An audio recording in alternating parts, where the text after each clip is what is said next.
Estamos en la Delegación de Urbanismo del Ayuntamiento de Jerez y vamos a conversar los próximos minutos con el nuevo responsable del área de urbanismo de Jerez de la Frontera, Antonio Saldaña. Gracias por atendernos de nuevo. Nada, gracias a vosotros. Bueno, enhorabuena, delegado de urbanismo en Jerez de la Frontera, una ciudad compleja y con responsabilidad en este momento en su cargo, ¿no? Sí, sí, hombre, pero es ilusionante, ¿no?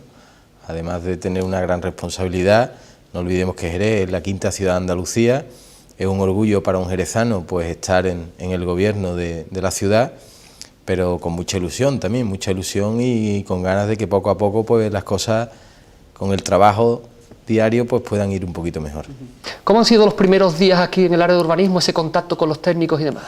Bueno, el contacto con los compañeros de la delegación ha sido muy bueno, muy bueno.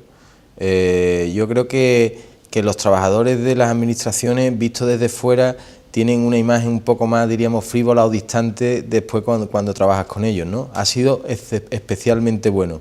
He tenido una acogida muy positiva y yo creo que el contacto ha sido muy bien, tanto aquí en urbanismo como en infraestructura, como en vivienda, ¿no? Y por ese lado, al revés, lo único que tengo son palabras de agradecimiento a los compañeros, bueno, porque al final el extraño soy yo, ¿no? El extraño interino, que no se sabe cuánto tiempo estaré por aquí, pero al final el único que tiene claro que va a ser interino aquí soy yo. El resto pues quedarán y son al final pues los que tienen que seguir funcionando y levantando esta delegación como cualquier otra área de gobierno en Jerez. El Ayuntamiento de Jerez, de hecho, tiene una plantilla de trabajadores, se le puede sacar partido a la gente que hay, ¿no? Sí, además gente muy buena, gente muy preparada, con muchas ganas de trabajar y con muchas ganas de sentirse útil pues a la ciudad, ¿no? Que al final se deben a ellos, ¿no?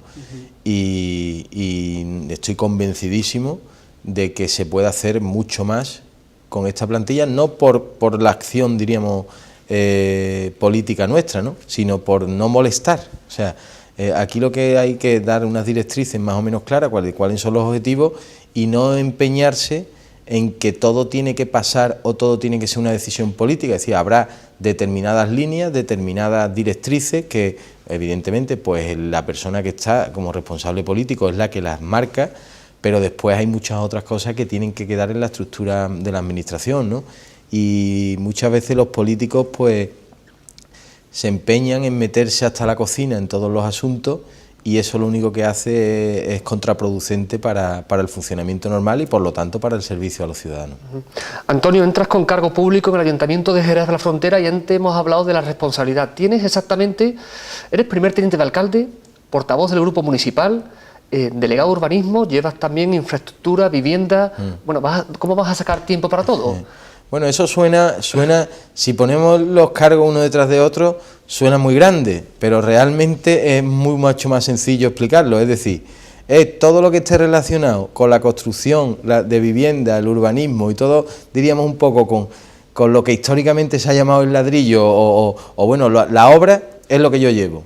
Después, no son tantas delegaciones, sino todo claro, más aglutinado. Son 3 o 4 delegaciones o 3 delegaciones, pero que al final es que están todas relacionadas, con lo cual, sobre todo urbanismo e infraestructura están muy relacionadas. Que es verdad que se ha llevado de forma distinta, bueno, pero que al final tiene todo mucha relación. Eso por un lado. Y después, primer teniente alcalde, portavoz y demás, al final todo lo ponemos aglutinado en una, ¿no? Es decir, es un miembro más del equipo que es el que, bueno, pues tiene la función de hablar o dar la cara o dar las comunicaciones del grupo, con lo cual todos esos cargos yo los reduciría en 2, es decir, uno, el que está encargado de urbanismo, infraestructura, vivienda y suelo, todo aglutinado, y otro, el que de vez en cuando tiene que salir a dar la cara, bueno, en representación del grupo municipal. En eso se reduce todo lo demás. Se simplifica de esa forma, ¿no? Exactamente. Ajá. Bueno, en su día Pedro Pacheco crea la Gerencia Municipal de Urbanismo y después yo no sé si se ha llegado a transformar esto como delegación o cómo está funcionando ahora, Antonio. Ahora mismo aquí estaba la Gerencia Municipal de Urbanismo y pues hace 3 o 4 años, no recuerdo exactamente, pero yo estaba de consejero como miembro de la oposición en la gerencia, se disuelve y entonces todo lo absorbe el propio ayuntamiento y entonces actúa como delegación, tanto urbanismo como infraestructura, como vivienda y bueno, y suelo, vivienda es una delegación, pero se trabaja con una empresa municipal. ¿Es mejor de esta forma, más eficaz? No, yo diría que lo contrario, es decir, nosotros precisamente proponemos en el programa que es la creación de un organismo autónomo que dé agilidad a la tramitación, que evite tener pérdidas de dinero por no estar al día en la seguridad social, es decir, que no esté en cierta manera un poco pues con los perjuicios que puede tener ahora mismo una administración, ¿no? Evidentemente siempre con un criterio, y que nadie crea que lo que el Partido Popular plantea en Jerez como organismo autónomo es la gerencia municipal de urbanismo tal como la concibió Pedro Pacheco en sus últimos años, que era un ayuntamiento paralelo, no, porque si se estuviera pretendiendo hacer eso, entonces caeríamos en el grave error de pervertir una herramienta que puede ser muy útil y convertirla en un lastre más. La alcaldesa ha anunciado una política total de austeridad en el ayuntamiento. ¿Cómo va a afectar eso al urbanismo, Antonio? Bueno, a ver, lo que hay que distinguir son lo que son gastos de lo que son inversión, ¿eh? Es decir, para nosotros la austeridad principalmente viene por el gasto. Entonces lo que vamos a eliminar, o se está eliminando, vamos, de hecho, es que ni siquiera se plantean, pues son los gastos totalmente superfluos, ¿no? Ahora hay gastos que son necesarios para producir. Las notificaciones, por ejemplo, de un proyecto de reparcelación son fundamentales, un coste mínimo comparado a lo que después repercute, porque una vez que uno escribe la propiedad, el proyecto de reparcelación tiene unas propiedades a nombre del ayuntamiento. Con lo cual, lo que hay que distinguir muy bien es que no todo el dinero que sale de la caja es gasto. Hay que ver lo que es inversión y lo que es gasto. Evidentemente ahora no estamos aún necesitándolo en una, diríamos, época en la que podamos plantear inversiones. ¿Por qué? Pues porque no hay financiación para esas inversiones. Todas las inversiones que se hagan, si se hacen algunas, tienen que estar muy bien estudiadas y ser las más productivas. Lo que no podemos es hacer las inversiones que no tengan rendimiento para solucionar los principales problemas del Ayuntamiento de Jerez y de los jerezanos, que es el desempleo, la situación económica municipal y prestar unos servicios de calidad. Con lo cual, esa austeridad hay que entenderlo como una austeridad, diríamos, enfocada a lo superfluo, pero no a lo que sea necesario para generar riqueza y para que esto avance.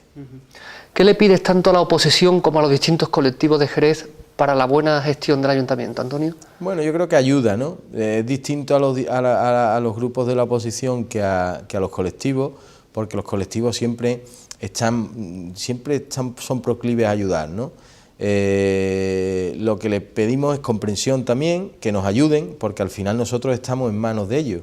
Es decir, esta ciudad no son el equipo de gobierno, esta ciudad son todos los jerezanos, es decir, esta ciudad será lo que los jerezanos quieran que sea, no lo que el equipo de gobierno quiera. Es decir, nosotros marcaremos unas líneas, pero si los ciudadanos están de acuerdo, perfecto, si no están de acuerdo, pues no podremos desarrollar nuestro proyecto. Y a la oposición, pues lo único que le pido es que fiscalice, que controle siempre que hagamos algo que esté mal. Si lo hacemos bien, no digo que nos aplaudan, pero que no busquen el lado oscuro por un rendimiento político, ¿no? Nosotros pensamos que el control bien entendido es positivo, es muy positivo, porque te permite no desviarte del buen camino, pero claro, el control bien entendido, no por hacer daño por hacer daño. Entonces eso es lo que se le pide a la oposición. Le voy a preguntar por algunos asuntos para que me los conteste de forma breve. ¿Tranvía para Jerez, por ejemplo, sí o no? Ahora no es el momento. No es el momento. Jerez tiene una configuración que ahora mismo es imposible, sobre todo por la configuración espacial, territorial, y después por el coste económico que supondría, aunque una parte hiciera la inversión. De hecho, hay un informe de Economía y Política Fiscal, creo que se llama, diciendo que desde el punto de vista económico y financiero es inviable el tranvía. ¿Más centros comerciales o estamos bien como estamos? No, si se refiere a las grandes superficies estilo Luz Shopping, Área Sur, ahora mismo han pasado de ser complementarios a ser suplementarios, es decir, están en cierta manera no trayendo más generación al centro o al casco histórico, sino que están en cierta manera perjudicando, aunque en el ámbito provincial pueden ser beneficiosos, pero a Jerez por tenerla les benefician una cosa pero le perjudica. Jerez ya, el modelo de grandes superficies comerciales, hasta que no generemos actividad en otros sectores, no tiene sentido seguir creciendo, porque ya, insisto, se ha convertido en un sector suplementario. Por lo tanto, ahora mismo no. ¿La ciudad del flamenco? ¿Sí o no? Sí y sí.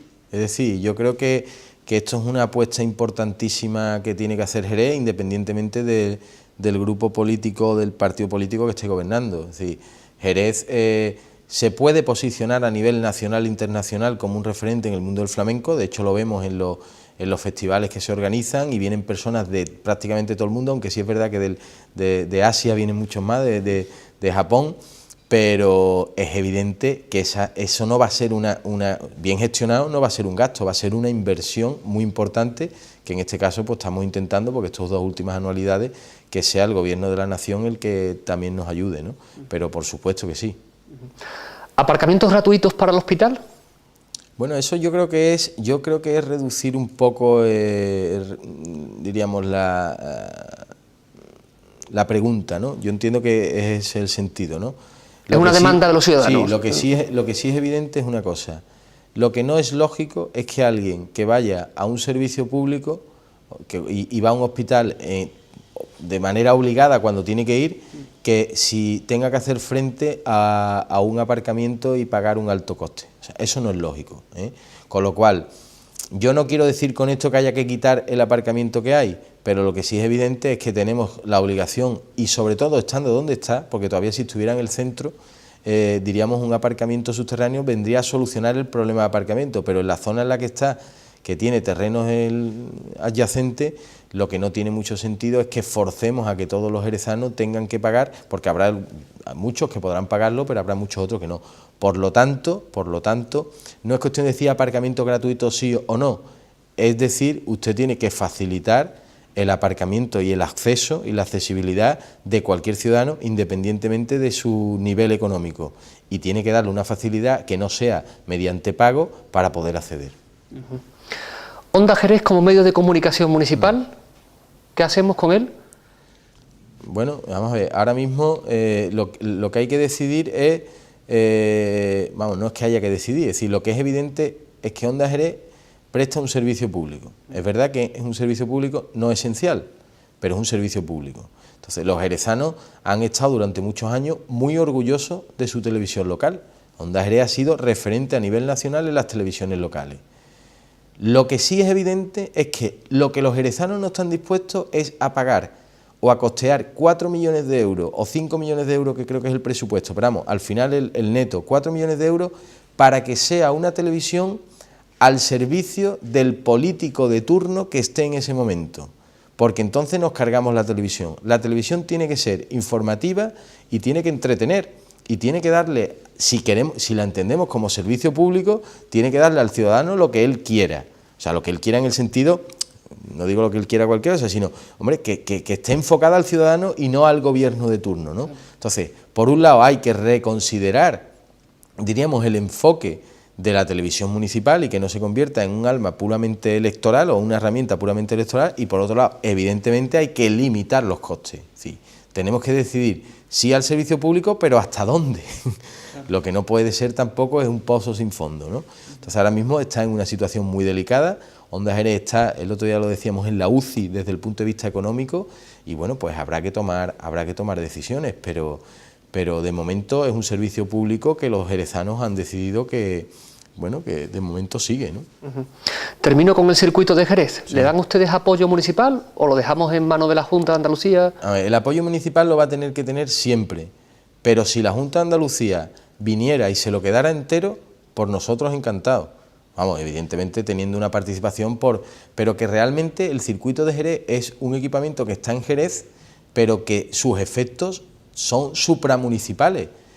Yo diría que supracomarcales, supraprovinciales y hasta con carácter regional, incluso en España. Es decir, los efectos del circuito de Jerez, es evidente que los beneficios y la repercusión la tienen mucho más allá de lo que es la frontera de la ciudad de Jerez. Sin embargo, lo ha costeado la ciudad de Jerez a riñón, salvo, bueno, hace unos años entró la Junta en el accionariado, pero siempre en contraprestación con una liquidación de unos terrenos.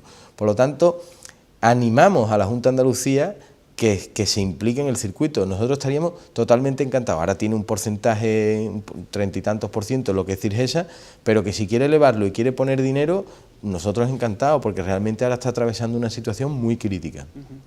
A pesar de los malos momentos económicos, veo al delegado de urbanismo con muchas ganas de trabajar, ¿no? Y tirar para adelante, ¿no? Sí, hombre, yo creo que cuando uno se mete en un tinglao, y perdónenme la expresión de este tipo, si no lo hace con mucha vocación y no lo hace con muchas ganas de solucionar las cosas, pues mal vamos, ¿no? Y hay que mantener la ilusión desde el primer momento. Hay que mantener la ilusión desde el primer momento y hay que trabajar duro y sí, pues ganas muchísimas.